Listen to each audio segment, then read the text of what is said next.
Hey, what's happening, guys? Welcome back to the channel.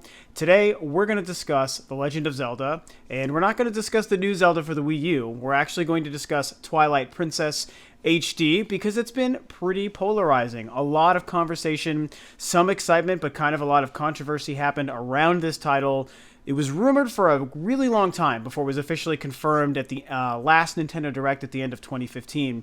And I thought it was really interesting how many times this rumor kept popping up, going back even like a year ago when there were rumors that it was going to show up on the 3DS, which I actually kind of think would have been pretty cool, to be fair. But that being said, I'm actually glad that the game became a console release for the Wii U. I'm somebody who always thought that that was going to be a good idea. I'm also someone who loves Twilight Princess. I think most people enjoy that game, but there definitely is a group of people and gamers out there that don't really think it's the best Zelda game. And I sort of see why, because you can argue that maybe it's overly long or there isn't as much to do in the world, considering, when you look at how big that world is, that there might not be as much to do. Overall, I thought it was a great return to form for Zelda in the sense that it became the, at the time, realistic-looking Zelda game that people wanted before the Wind Waker was announced. And of course, I am not saying any disparaging things towards the Wind Waker. You guys know me. You can see what's playing behind me. The Wind Waker is like my favorite Zelda of all time. It's probably my third favorite game of all time. But there's no doubt that after the Wind Waker, we were all really hungry for that realistic-looking Zelda game.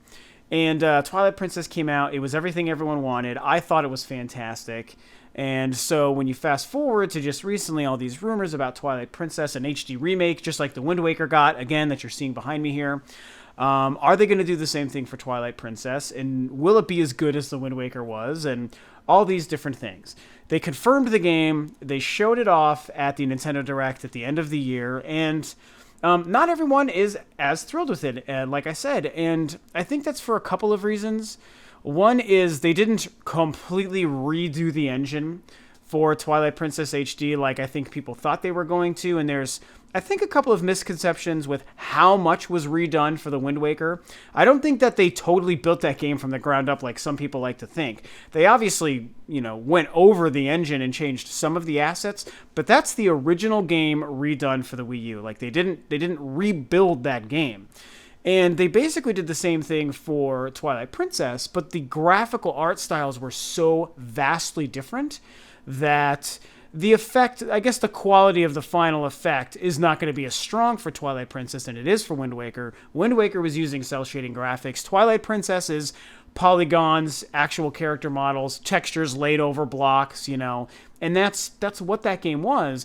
Nintendo took the exact same game in the same engine, and they just tightened it up. They made the lighting a little bit better. They made the textures way more impressive.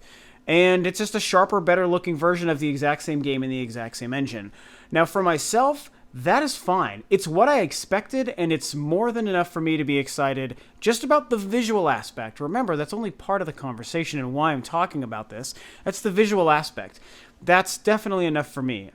There are, some people talk about all these different fan-created, I don't know what you call them. Basically just fan-made engines and recreations of Twilight Princess. And it looks way better. I've seen some of it running. Don't get me wrong. These people, these really talented people out there, have taken it upon themselves to completely rebuild the assets for that game and make it look way more modern and way more fantastic. I will agree that that stuff looks better than what Nintendo's done. But that's just such a different approach to the game. And I feel like, for me, because the graphics are only part of the package deal when I look at an HD remaster of an old game, especially on the Wii U, that what Nintendo's doing is fine. They made the same game look that much better. I'm okay with that. What I recommend anyone do who hasn't done it is go and check out Game Explain's side-by-side comparison of, the trailer that Nintendo gave us for Twilight Princess HD and what all the same stuff looks like on the original GameCube and Wii releases of the game. And trust me, you will see some vast, noticeable, and very impressive improvements. So it would definitely behoove you to check that out if you're one of those people that's maybe not as into what you've seen from Twilight Princess HD. But the other reason that I wanted to have this quick conversation with you guys today and talk about why I'm still excited for Twilight Princess is the whole other aspect that Nintendo told us to look for and that people haven't, for some reason, been considering in this whole thing is there's more to a remaster of a Zelda game than just what the visuals are, and especially on the Wii U. When I think about what made the Wind Waker HD so fantastic is, yes, the graphics. The game is goddamn gorgeous for sure, but it's also some of the cool newer things that they did. Like they added like Miiverse and online integration with finding the bottles and posting to Miiverse. They added a couple of new gameplay mechanic tricks like the fast sail and things like that. I think they gave you the ability to share the trophies that you get for taking pictures online. I could be wrong about that, but there was something about that they updated. And most notably, it was the gamepad and the touchscreen and the gyro sensing controls and the ability to see the map and use your inventory on the fly with that controller. I thought that was a fantastic use of the gamepad and a great upgrade to how the Wind Waker and the traditional Zelda control formula felt. That game, to me, plays better than it did before on the GameCube, and it's because of the gamepad controller. Now, the Wind Waker map is huge. There's 50 squares with 50 different little islands to be able to traverse and figure out, and you got to do the Triforce quests and some of the other things where you need to be able to see exactly on the map where you're going, and doing it on the fly was 10,000 million times better on the gamepad than it is having to pause and do it the old school way like you did on the GameCube.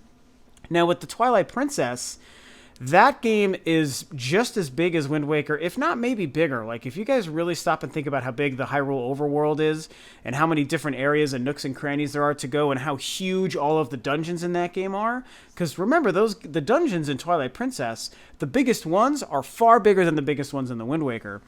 So when I think about how big the world is and how much there really will be to do and how many items and how big your inventory gets in that game, the gamepad is going to be a huge benefit to the experience. I think that we need to basically give Nintendo time to tell us what else they're doing with this game to make it great, beyond even just like the amiibo support, because they announced the Wolf Link and Midna amiibo, which I am so freaking excited for. I just want so many of those things in my life.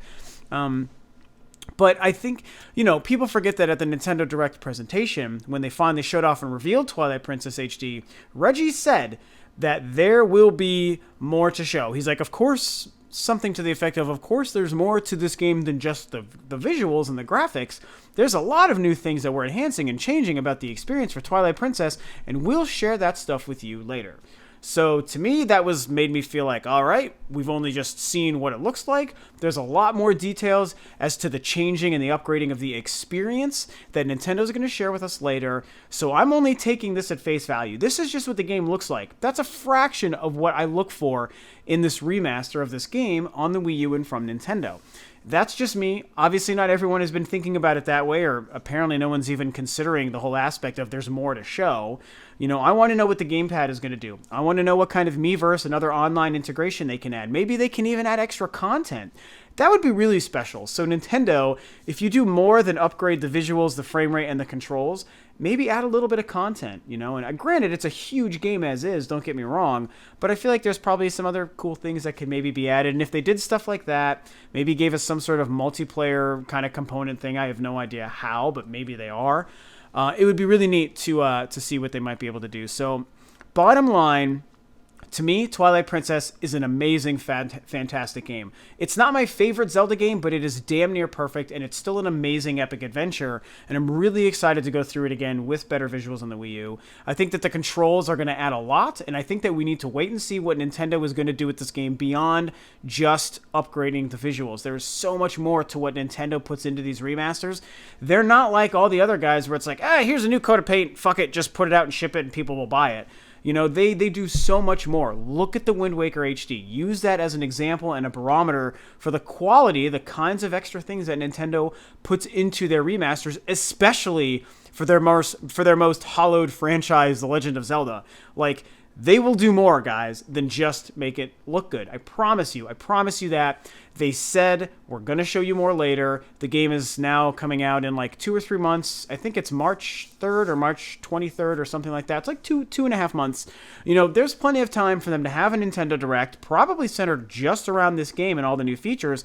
And let's see what else this game offers us other than just better graphics. Because graphics, everyone loses their freaking mind about graphics, and it's only part of the experience. So anyway, these are the reasons why I'm still excited for Twilight Princess, and I think anyone who's not quite sure can hopefully just breathe a sigh of relief and at least give it some time. Take a step back, let's give it another couple of weeks or a month and see what else Nintendo can tell us about this game and why it's going to be better than it was when it first released in 2006, and why it's going to be better when it's playing on the Wii U as opposed to your Wii or your GameCube. So that's it from this Zelda fan. Can't wait for Twilight Princess HD. Can't wait for more info from Nintendo on Twilight Princess HD.